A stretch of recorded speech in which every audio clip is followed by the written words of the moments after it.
um povoado que ficou conhecido como a Vila das Bruxas, onde coisas terríveis aconteciam e as mulheres eram tão poderosas que elas poderiam destruir alguém com o olhar. Credo, mas que história tenebrosa é essa, Sil? Sejam todos muito bem-vindos ao Baú da Sil e a Miss Silent, que hoje traz uma história realmente tenebrosa para vocês. Se você ficar comigo até o fim do vídeo, você vai entender a história toda e o quão macabra ela era. Eu estou falando para vocês da vila ou povoado de Trasmoz, construída por um cavaleiro medieval entre os reinos de Aragão e Navarra na Espanha. Esses dois reinos sempre brigaram pela posse de Trasmoz, mas ela era como um país à parte. E seus senhorios ou senhores de terra nunca deram mole para ninguém e mantiveram sua cidade, seu povoado, seu vilarejo, como queiram, funcionando muito bem. Mas tinha um mosteiro vizinho. Um mosteiro chamado Veruela, ou para ser mais exata, era o mosteiro de... Cadê o nome todo do mosteiro? Real de Santa Maria de Veruela. A Espanha toda, ou o local que hoje nós conhecemos como Espanha, era todo católico, todo ligado à igreja. Mas Trasmoz era um estado laico. Ou seja, as terras não pertenciam à igreja, então ninguém pagava imposto, dízimo ou seja lá o que for. Mas aí, gente, começou a acontecer uma coisa muito estranha.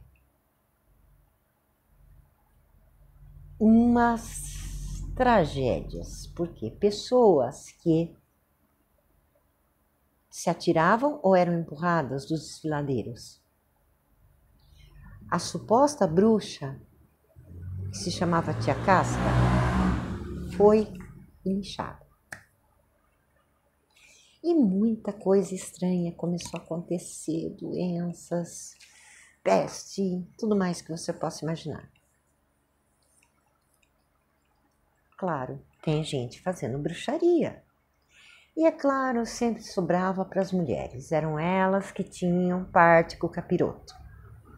Eram elas que conseguiam trazer os amores de volta, destruir quem era inimigo do rei. E teve uma época que um desses senhores de Trasmoz ficou conhecido como Roberto o Terrível, um cruel, um sanguinolento,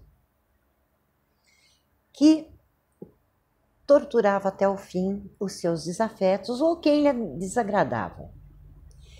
E as masmorras eram um labirinto de túneis sob o vilarejo.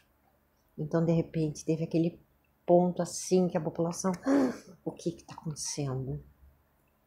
Aí vem os monges do mosteiro de Veruela e encontram supostas evidências de bruxaria ao redor da muralha do castelo, nas muralhas. Eles não tiveram dúvida. Fincaram uma gigantesca cruz de madeira e a cobriram com um manto preto bem de frente para o portão da fortaleza, que além de tudo ainda tinha a ousadia de ter um formato que lembrava um símbolo pagão. O formato era hexagonal, o símbolo é o hexagrama. Então, aquela cidade inteira tem parte com o capiroto. Enfim, os monges represaram o rio, que era a fonte de água de Trasmoz, e começaram a cobrar uma taxa. Criaram a conta de água, lembrando que antes a água era de graça. Não pagavam imposto para a igreja, mas tiveram que começar a pagar água. O Estado era laico. Bom, chegou num certo ponto que o senhorio, que se chamava Pedro Manuel Jiménez de Ureia, deu um basta na situação e chamou o povo dele. Não, nós vamos para cima desses monges. O que eles estão pensando? Foram para cima. Para evitar um banho de sangue, o rei da época, que era Fernando II, falou: eu vou do lado de Trás-Moz, e deu a razão. Aí os monges falaram: nós não podemos fazer mais nada. O que faremos então? Procuraram o arcebispado, que procurou o Papa. Júlio II era o nome dele. Aí vieram ordens direto de Roma. Excomunguem, amaldiçoem o local e toda a população. Aí veio um monte de monges recitando salmos contra aquela população. Então, eles amaldiçoaram e esse povo todo ficou considerado como os piores hereges da face da terra, capazes dos crimes mais hediondos. E mereciam as piores penas divinas. Até aqui eu não estou vendo nada de divino. Mas tem mais um porém. Por que isso? Primeiro, Trás-Moz conseguiu se manter como um estado laico, sem interferência alguma da igreja. O mosteiro era vizinho? Sim. Mas Trás-Moz era rica em prata, água e madeira. Minas de prata, rio, fontes de água e muita madeira.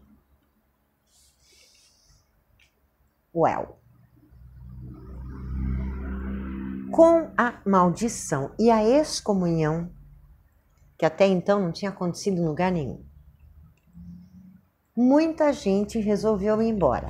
A maioria que ficou eram judeus e muçulmanos. Claro, então, realmente, são hereges, são pagãos.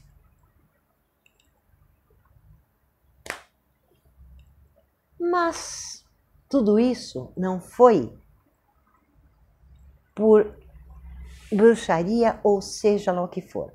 De fato, se falsificavam moedas no castelo na calada da noite. Para despistar a população, inventaram umas histórias. Só que as histórias cresceram e a igreja, revoltada por não faturar nada em cima daquele povo, resolveu agir. E assim, durante muito tempo, o povoado de Trás-Moz, entre os reinos de Aragão e Navarra, ficou amaldiçoado e excomungado. Até hoje, nenhum papa teve coragem ou vontade de tirar essa maldição, revogar a excomunhão. Até hoje. Só que, século XXI, o que aconteceu? Neopaganismo. Trás-Moz virou um point de bruxos, bruxas, druidas e todos os pagãos da face da terra.